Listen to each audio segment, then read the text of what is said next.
So today, I think we should talk about, you must have seen prequels of movies. So there should be also prequel to our lives as well. So we'll talk about what is the story of the prequel before we were born.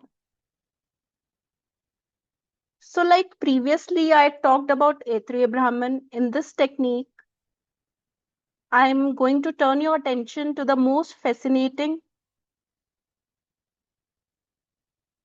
point and a metaphysical dense text which comes in minor Upanishads, and that is Garbha Upanishad. All right. It comes from Krishna Yajurveda, and in simple English, it means Upanishad of the womb.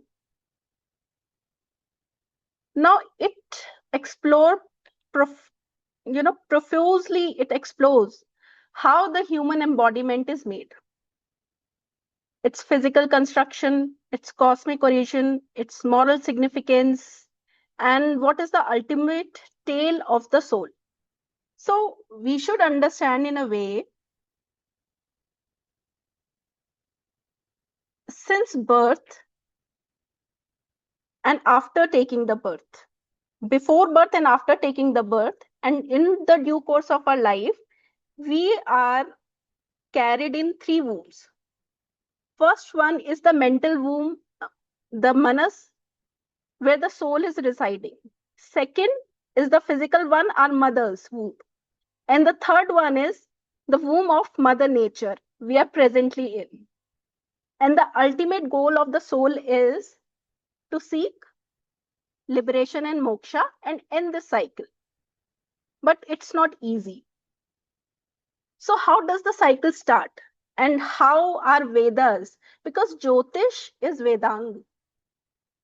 Jyotish helps us understand the Vedas, and the Vedas in turn help us understand the most nitty-gritty part of astrology. All right. So let's start with a systematical process. So human body and the human soul is also metaphysical, and it is, as we all know, created by Panch Mahabhutas, and it is known as Prithvi, Apas, Agni, Vayu, Akash. These are the substrata material of human body.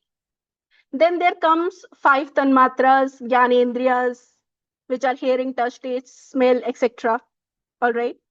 And then we go forward, we get six rasas, six taste, sweet, sauce, salty, bitter, etc. So these are the basis of the temperament, the metaphysical temperament of the soul. Then there comes six gunas, the shadripus, which we call. It is kama, krodha, etc. Then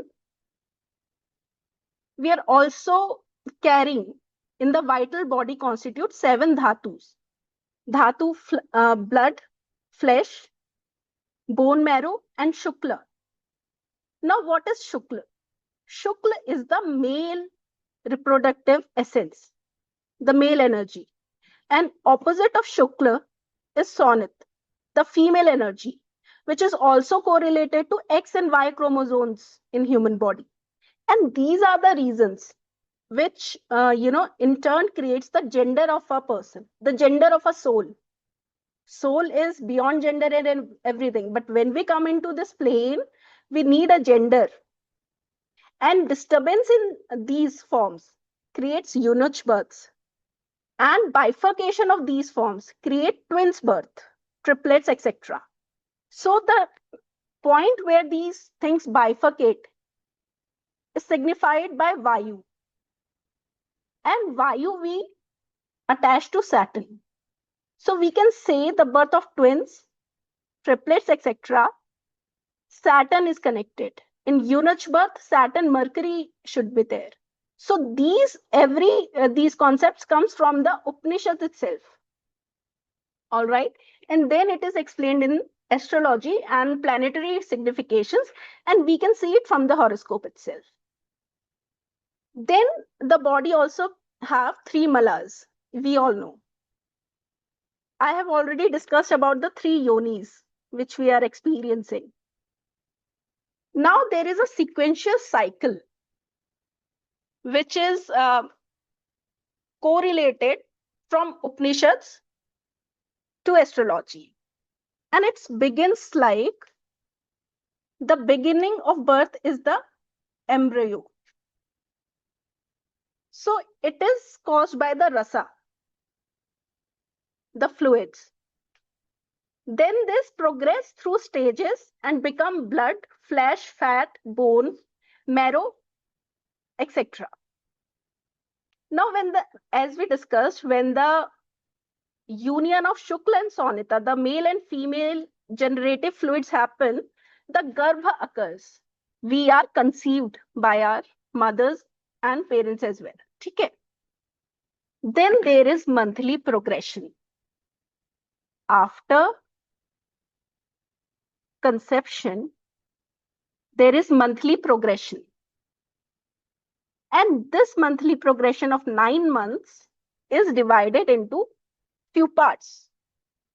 Each month, the embryo develops one more stage in becoming and taking birth. So if we do it in a short way, first to third, we are a water bubble. Fourth to sixth, spine, limbs, etc. comes into form. Other sensory organs comes to form. Then seventh is very important. What happens when the 7 months is completed? The jiva enters the fetus. On the 7th month, that's why in many Indic systems or traditions, we see 7th month we do Garbh ritual. All right. So here the jiva enters. And 8th and 9th month, what happens here? Maturation. Maturation of organ and bodily systems. So this is the cycle of rebirth, samsara, and this is how it takes root from. All right. So don't you think before we've taken birth, these complete 9 months, when they affect the formation of our body, when they affect our conscience, our soul, don't you think it also affect the kundali itself, the formation where the planets will be coming? It does. So here, with this, what all we can decode? We can decode the predominance of Shukla, the male factor in a person. We can decode how the equal mixtures of these two leads to a person being a neuter or a eunuch. Then we can decode it for twins as well. And then we can also decode it what malformations and attributes of celestial factors is carried by the soul. This also shows what was the state of the parent when they were conceiving the child. So this also, that is how we carry the karma of the parents. All right. So this is intersection of psychology, astrology, and ethics in us. All right. So if we talk esoterically, I hope we all know about Ida, Pingla, Susumna. So the body is constituted of about 70,000 plus nadis, which arises from subtle channels from the heart and goes throughout the body through the dimension of Ida, Pingala, and Susumna. Now, Susumna is running through the spinal cord axis and associated with the pineal gland. This is how the soul is living and conscious in our body. That's why Kundalini Jagaran is associated so deeply and eulogized very much in Indic system, because we believe that the birth is, the Atman takes the birth to liberate himself from the cycle, from the Bhavatantu of the world and get to the moksha ultimately, and do not want to come back again. Now, what happens? I believe you know, because many of us are from Hinduism, we follow this. Do you know when we are in the gestation period? When the soul is in the gestation period and it is yearning to come out of the womb, but because it is said that the situation, the atmosphere in the womb is so torturous that the soul, cries, yells to come out. Once the 7th month starts, it is said that the soul recollects various births at that time because the conscious has risen. Even before taking birth, the conscious has risen in the 7th month, and lot of past memories are coming to the soul who's about to take birth. He is categorically seeing the bad karmas, the good karmas, who helped, who did not help, what gurus he must have had, and everything. This is, I'm telling you in very layman language, but this is beyond that.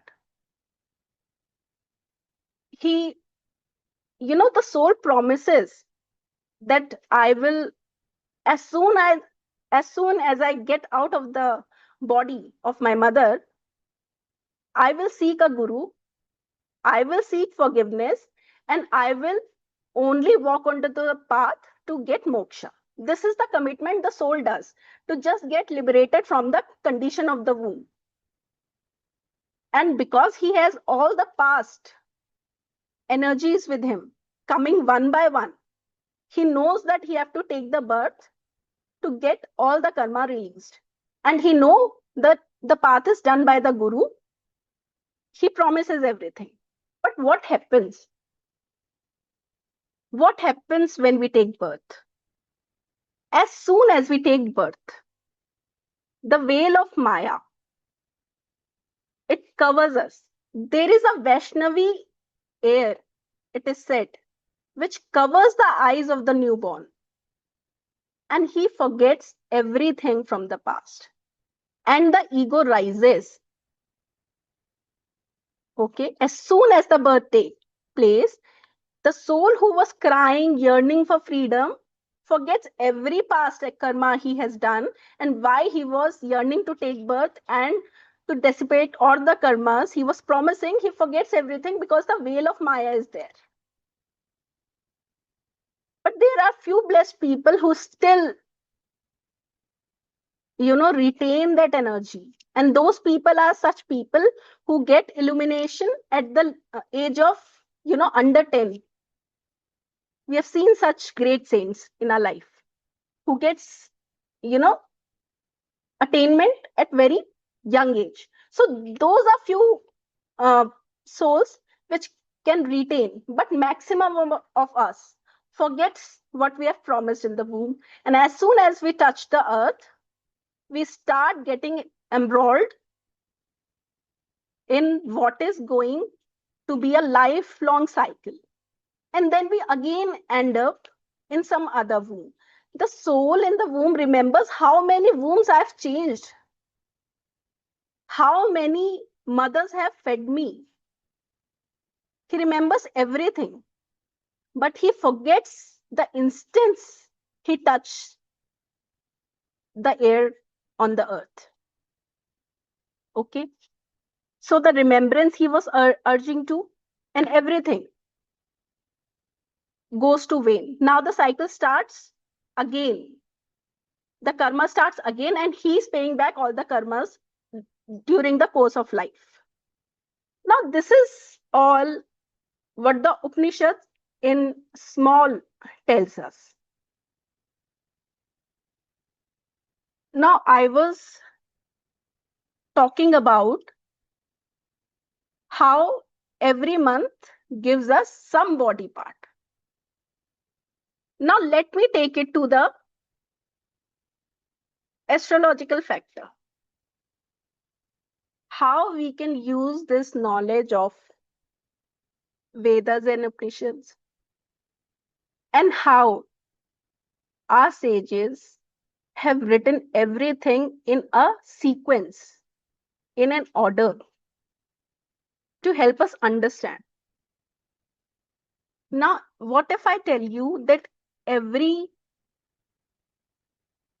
month during pregnancy,